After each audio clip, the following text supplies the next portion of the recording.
Hi guys, welcome back to Crawford Farms Entertainment. Today, we've got an exciting battle for you.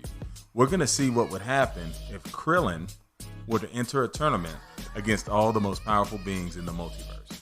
So, if you haven't already, make sure you click like and subscribe, hit the notification icon. If you want to see more videos like this, make sure to do that so that you won't miss anything. So without further ado, let's jump right into it. All right, now this is Krillin talking. I was having a rough day. Krillin, I'm tired of being broke. Maybe you should get a better job, Android 18 said with a hint of frustration in her voice. But I like being a police officer, Krillin responded. It doesn't pay much. If you're going to keep playing cops and robbers, at least enter a tournament or something, 18 responded, sounding annoyed. And that's how it all started. So there I was in a strange universe, set to do battle with the most powerful beings in the multiverse. My first round fight was against this All Might guy. I fought him a few weeks back, and it didn't go so well. He wasn't a very technical fighter, but he caught me off guard with his strength.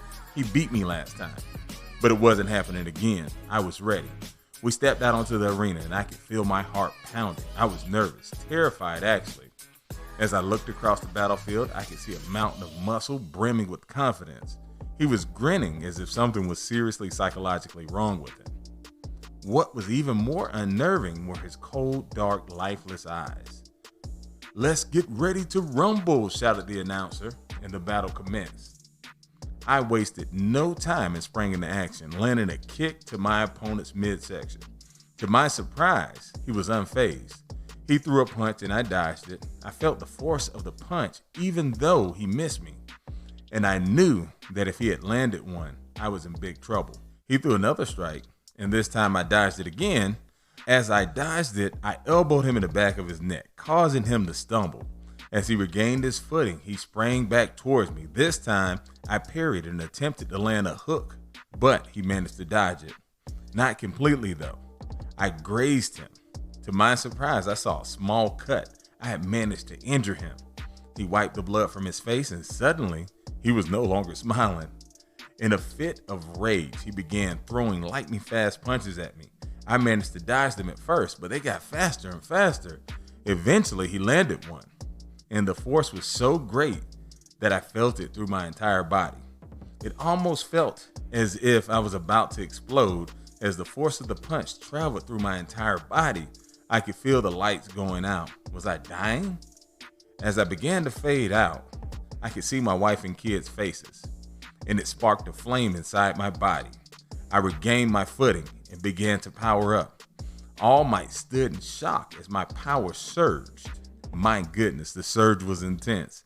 I imagine it's what it feels like for my friend Goku to go Super Saiyan.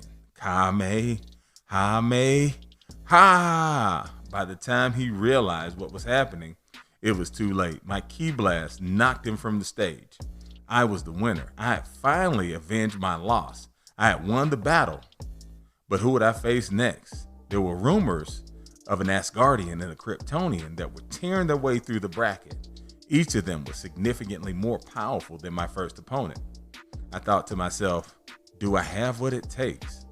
I had faced and defeated tough opponents before, but these guys were insane. They were in a whole new league. There was this guy, they called him I think it was the Martian Manhunter or something silly like that, who had the power to project thoughts into his opponent's mind. He would have won his first match if his opponent wasn't dumb as a rock. A raging green beast smashed his head in. His mental attack didn't work right off, and the green behemoth knocked him out cold. Apparently the psychic attack did end up working, and the monster reverted back to his base form. A disgusting transformation that horrified the audience. After the transformation, the monster fell asleep in his base form, and it was a dual disqualification. The winner of that bout was set to fight the king of Atlantis, the Submariner. This guy just earned himself a bye into the next round. Now he and I were set to meet up in a quarterfinal match. Our bout was called much faster than I expected. I took my place, and I apologized to all the kids who look up to me for my actions in that moment. But when I saw this guy float down from the sky with his little ankle wings, wearing some green undies, I began to laugh hysterically. I knew the stakes were high, But when I was anxious and anticipating a fierce warrior, but ended up meeting Peter Pan's mutant uncle, it was too much. He didn't appreciate my laughter, and he told me I would pay, yada, yada, yada. Once the battle started, he wasted no time initiating his offense. I was far too busy trying to keep from having another laughing fit to feel threatened by his attacks. His punches didn't faze me, but he was pretty durable, so I was having a hard time determining how much force was too much. Finally, I'd had enough. I needed to end the battle before I started laughing again and got myself disqualified. Plus, there was a squid in the stands that kept eyeing me. I figured he was a fish guy. If I could dehydrate him, I could just push him out of bounds. I hit him with a sick solar flare and left the arena smelling like burnt fish. He fell to the ground and started flopping around like a fish out of water. I was going to just kick him off the stage, but the sight of him flopping around was just so gross. I looked at the ref, and I guess he could tell what I was feeling, so he just called the match and I had won. Next, I would face Thor, the god of thunder, who I thought was just a really, really buffed woman. So guys, thanks for watching. If it's the podcast, thanks for listening. Make sure that you've clicked like and subscribe. We will be coming back next week with the conclusion. Eventually, Krillin's going to work his way through the bracket, and let's see who he ends up facing. Will it be Superman? Will it be Spider-Man? Will it be Batman? We don't know who he's going to face in the finals. If you got some ideas of who might be in the finals with him, make sure you put it down in the comments. And until next time, stay super, my friends.